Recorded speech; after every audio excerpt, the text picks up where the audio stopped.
Welcome to the Longest Day podcast. I'm Leah, your host and the founder of Broadstairs Consulting. We are an advisory and mediation consultancy, bringing clarity, focus, and momentum to organizations by helping leaders find creative solutions that work.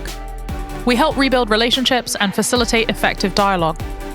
We are convinced that people matter and that conversations count, so we started The Longest Day, a series of conversations where we learn from the resilience, determination, and candor of our guests.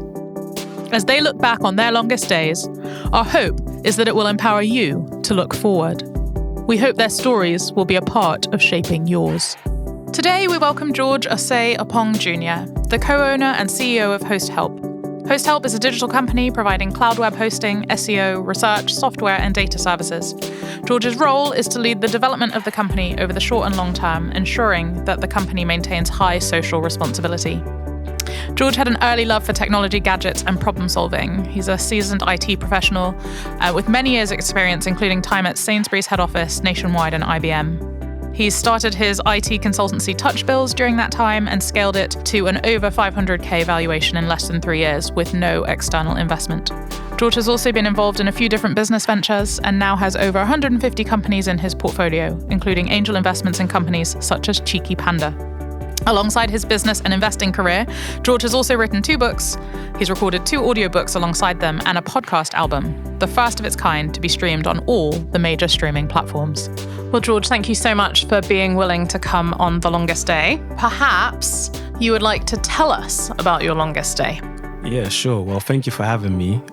So for me, my longest day was when kind of 2 things. I found out that my nan passed away. So that was devastating. Also, my longest day was when I found out that I wasn't going to university, which I was working towards for the better part of my school time, essentially. And what had you wanted to study at university? Did you have something you've been passionate about your whole life? Kind of. So apparently I was told my mum that I wanted to be a pilot. But this was more around so the course was aerospace engineering. And I wanted to essentially work on planes, help build planes, engines, etc. But then potentially look at being a pilot after that. And I think it's probably just because I was saying it, but I don't know if I was told that and then I took it. You're not a pilot now. No. You do many things well. Thank you. After realizing that you didn't get the grades that you needed, right, what did you decide to do next? So after not getting the grades that I needed, I didn't really know what to do next. So I tried so many different things. I tried to work at McDonald's.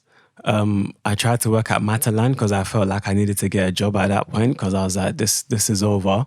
My nan passed away around that same time, so we had to leave the country. So we went to Ghana for a few months, obviously the funeral and all that kind of stuff. Had to do that. And I remember having a conversation with my mum, and so normally, traditionally, African parents normally force you to go to uni, or you hear stories like that. But my mum and dad, they were quite different. So she was more down the path of, well, what do you want to do? She kind of made me figure it out. And we had a conversation. I was like, I want to do something in IT. I don't know what. My dad's always been kind of taking me through. He was an engineer by trade, but he never actually done engineering. He ended up being a bus driver because life got in the way, I guess. But he was always playing with stuff at home. So I think that kind of led me down that way. So yeah, I had a conversation with her, and then I was like, I want to try some stuff. And I want to try and see how I can get into IT or do something around IT, because that's what I done in college. And she was like, well, there's stuff she was very clued up for some reason, but she was like, there's apprenticeships, there's things like that you can try. And I think I didn't even think about it until she told me, which is really bad because it's not like she even grew up here. So yeah, no, she was talking about stuff like that. But funny enough, it's hilarious. When I got back, I actually got a letter from KLM. And I don't remember applying for it, but I'm not sure if it's maybe when people get rejected for the course, maybe they offered me an apprenticeship for 4 years of piloting. So this is literally my dream, and I just put the letter down. So I was like, I don't know if it was pride or what it was, but I knew I didn't want to do it anymore after that conversation. I wanted to kind of push with the IT stuff because I felt like I could really do that. So yeah, after that, I kind of looked for an apprenticeship. I was applying a lot. I then got one, which was like weird because I got one with Kingston University, but no one else applied. It was just me, so they couldn't actually get the funding apparently to do the course. Crazy. Made me probably start regretting my decision. So I was working for a small business that was like 5 employees or something. And then I was kind of thinking, okay, the CEO, founder, helped me then find a course provider, and then also basically put me on the course. And then I had to sort out the stuff around actually getting in and things like that. Even remember, I didn't really have the maths grades either. So how I got in is probably a miracle to this day. But yeah, that's kind of, a lot of stuff happened, but yeah, that's the long and short of it. Where did you find the ability to make such definitive decisions, right? To just say, I'm not going to pursue being a pilot. I'm going to take that risk and I'm going to throw myself into a future in IT. I feel like that probably comes from my parents. As much as they worked for other people, there was never like sheep. So, for example, like my dad was a bus driver for a while. He ended up winning some settlement with TfL, who paid him out.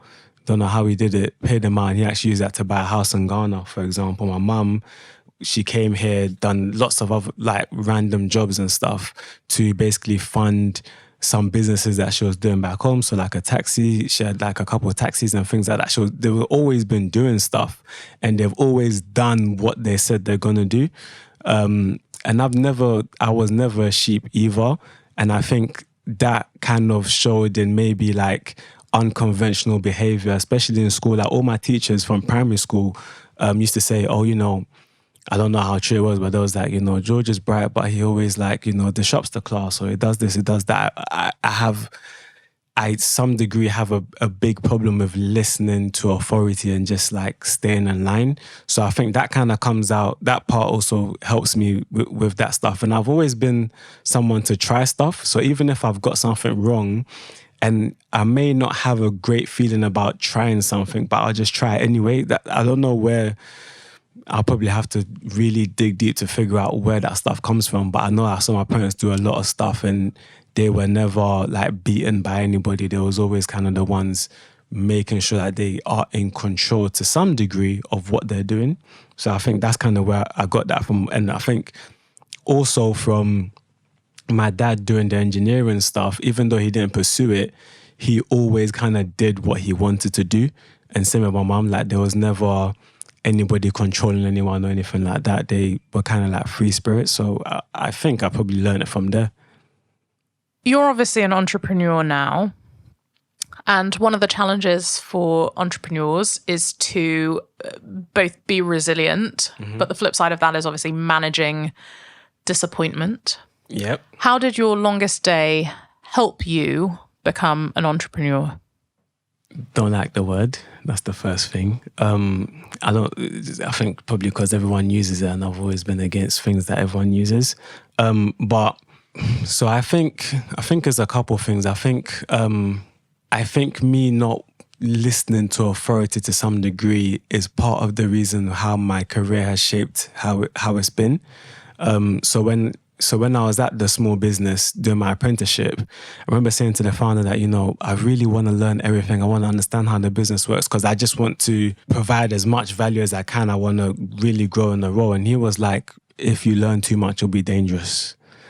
And I was like, I didn't really know what that meant. I just chalked up to racism at the time. But I feel like I wouldn't say that's exactly what it was, but it kind of made me feel like, why? That's kind of all I wanted to know, but I never got the answer. And then from then, it kind of maybe, I feel like there's always been something in me that even before then, I never wanted to listen to people. So when I left, when I was headhunted from that job, And that led me to start my first business, which was called like JNR Networking, something random. And I was headhunted by Sainsbury's at the time.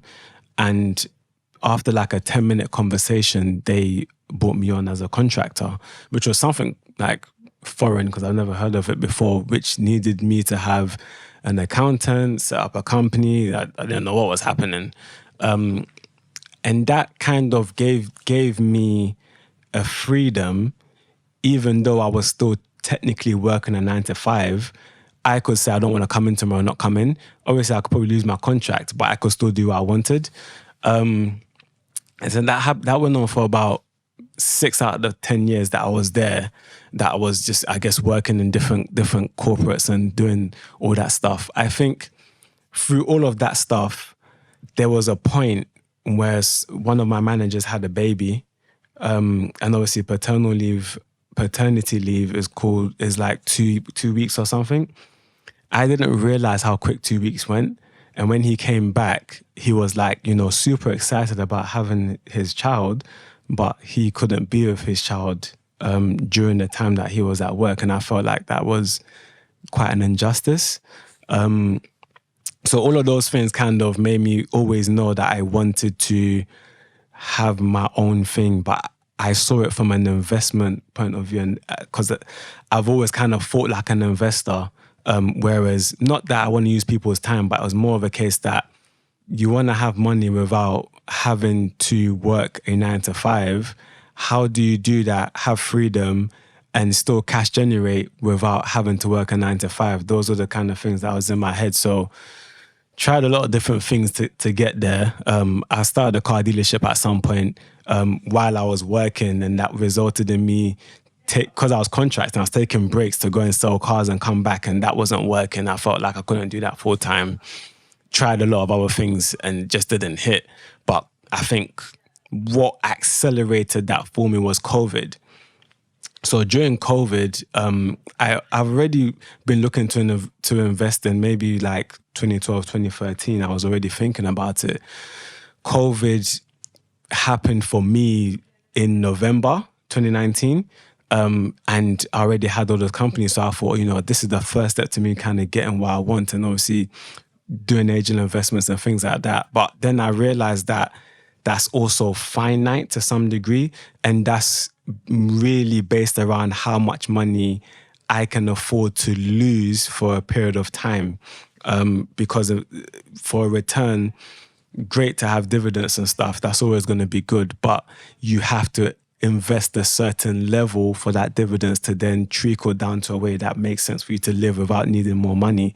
And obviously, as we know, the longer you live and the more things that you do, the more your expenses will rise and the more all these things happen. Then I looked at the flip side that if I could run a business that could make money, I could then continue investing, and obviously have a foundation as well. I can also continue to fund that foundation. And so it was more of me thinking about what can I do to fund these things that I want to do. And then kind of we bought the company kind of naively thinking that it was going to be passive income. I wanted to have a portfolio of companies myself that I own that would generate income. Fell into being a CEO at that point. So I already had a business, which was like a hair care business, which was one of the ones that stuck for a while, which I was like selling oils and things like that, like hair care treatment, which now we have a stylist and someone actually running that business. So I thought, this is the first step as well. This is great, but it still wasn't enough. So we bought Hostop hoping for passive income, then had to fall into being a CEO. So I never really wanted to be a CEO. So it's kind of unconventional, but I knew that I want to have my foundation. I want to do stuff. And I do also want to invest in others. I want to help. At the core of me is helping people to become self-sustainable. That is whether helping them invest in their business or providing them value or, doing the foundation stuff. So that's kind of always been at my core. Are you feeling stuck? Has conflict got you down?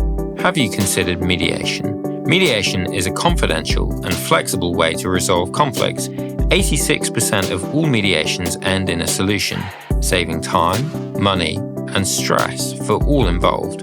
Thanet Mediation Centre, a Broadstairs consulting initiative, offers mediation services to individuals and organisations in Thanet, Kent and further afield. For more information or advice, email us at info@broadstairsconsulting.com. We are here to help you move forwards. Let's talk about being an unconventional CEO for a second. Okay. What do you think makes a good CEO, and how do you try to lead? Truth is that I don't know, because there's so many different versions of a good CEO. I think I kind of look at it from the business point of view. So, how well a business runs in terms of, are the people enjoying working there? Are your processes and operations effective? Are you saving your team time? Are you building your team? Are you retaining your team? What is the environment like? Are people leaving? All that kind of stuff. Are all those kind of things optimized?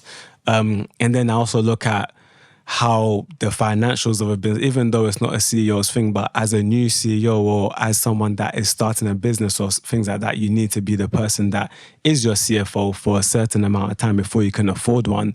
So then looking at, what is your decision making like when it comes to finances? How are you emotionally led and all that kind of stuff?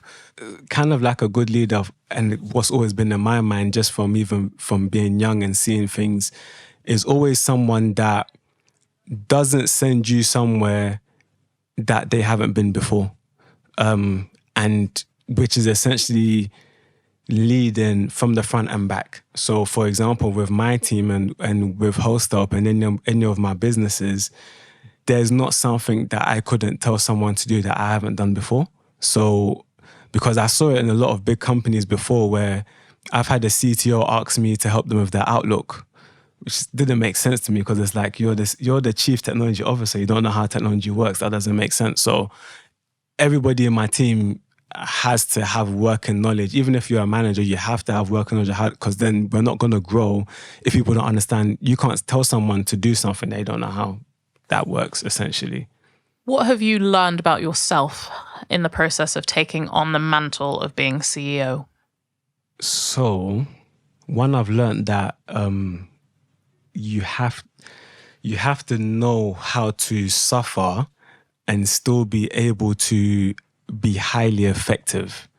And that's something that is a very excruciating thing to go through. So I'll give an example. With Host Up, we haven't taken any external finances until probably this week. And that's not a case of like an investment, it's more of like an overdraft thing. So even that is a big thing for me, because we haven't done that for the whole time that we've been running.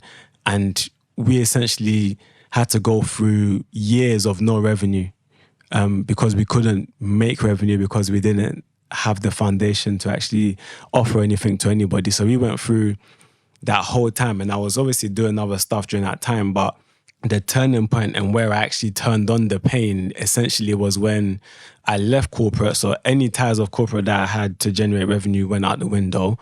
And then I had to then figure out how Host Up will make money immediately and long term as well. And that took me over a year to do. So bear in mind, during that time, we started making revenue properly in January this year. I left corporate in September. So September, October, November, December, nothing-ish, but essentially nothing. So I had to make a lot of decisions during that time. And during that time, I kind of learned patience, like serious patience. I learned that, I learned a lot of things about myself. But one of the things that I learned was that even though I want something to happen tomorrow, it's not going to happen tomorrow. And I also have to then learn how to manage my expectation and learn how to not have a backup. So me leaving corporate was me doing a leap of faith to not have a backup and really figure this out, which to some people is probably like an idiotic move, because you leave a job or you leave a situation or contract that's actually revenue generating, you're making money, to going into somewhere where you now have to figure out how to make money. Being someone that kind of always had money is weird. So yeah, that how I explain that into skills or things that I've learned is hard. But I know that for a year plus, I didn't know when I was going to make money. So money will come, but it will come at random points. And then I'll have times when I need the money for tomorrow and I don't have it. And then I'm now having to think, okay, how? So it was a lot of stuff. I had to max out a lot of avenues of savings and all the rest of it to really try to figure out what we was going to do, because the business still needs investment, right? So we still need to invest in the business. And I don't have a salary. I've got bills. I've got a son. I've got a partner. I've got family. Like, people rely on me. That was like insane. The joys of being a CEO. Yeah. Okay, here's a red herring question for you. Mm-hmm. So if you were going through your longest day again, or in fact just trying to figure out how to pay the bills tomorrow, right, what food would you choose to help you get through that day?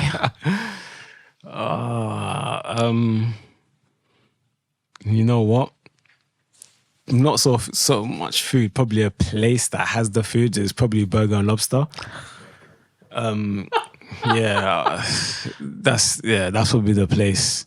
When I started making like money when I was younger, that's like one of the places that I went to, and I felt like you'd arrived. I went to the right, felt like it was a 5-star restaurant. So that's always a place. I mean, I had a very mad, life-changing, negative thing that happened recently, and essentially, when I was leaving where he was, that's the first place I went. So I assume that's where I go to when things are going bad. I think that's great that you have a fixed place where you can reset. Yeah. And everything's going to be okay. Well, George, thank you for sharing your experiences and for being candid. And thank you for your time. And thank you for having me. For speaking to our listeners on the longest day. Yeah, thank you. Thank you.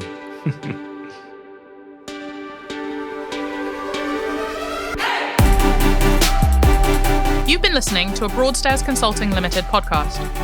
We hope you've enjoyed this episode. Tune in soon to hear the next instalment of The Longest Day. Copyright 2023.